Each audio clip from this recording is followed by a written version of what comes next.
ನವರಾತ್ರಿಯ 9 ದಿನಗಳು ಕೇವಲ ಫಾಸ್ಟಿಂಗು, ಗರ್ಭ, ದಾಂಡ್ಯ ಅಷ್ಟೇ ಅಲ್ಲದೆ ಮನುಷ್ಯನ ಜೀವನದಲ್ಲಿ ಹೇಗೆ ಜೀವನವನ್ನ ನಡೆಸಬೇಕು ಅಂತ ಹೇಳ್ಕೊಡ್ತಾರೆ ನಮ್ಮ ನವದುರ್ಗೆಯರು. ಮೊದಲನೇ ಅವತಾರ ಶೈಲಪುತ್ರಿ. ಪುತ್ರಿ ಅಂದ್ರೆ ಮಗಳು, ಭೂಮಿಯ ಮೇಲೆ ಮನುಷ್ಯನ ಹುಟ್ಟು, ಮಗ ಅಥವಾ ಮಗಳಾಗಿ ಅನ್ನುವ ಸೂಚನೆ.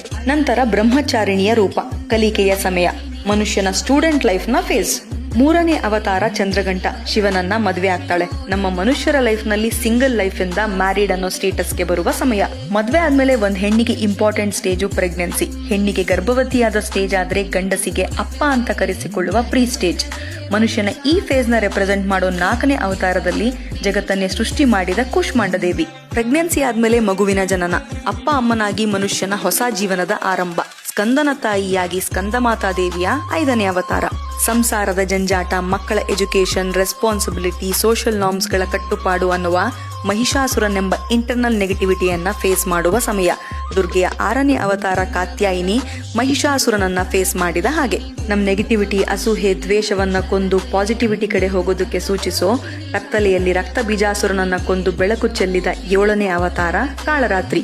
ಇಷ್ಟೆಲ್ಲಾ ಕಷ್ಟಗಳನ್ನ, ಕರ್ತವ್ಯಗಳನ್ನ ಗೆದ್ದಾಗ ಮನುಷ್ಯ ಮತ್ತೊಬ್ಬರಿಗೆ ಇನ್ಸ್ಪಿರೇಷನ್ ಆಗ್ತಾನೆ.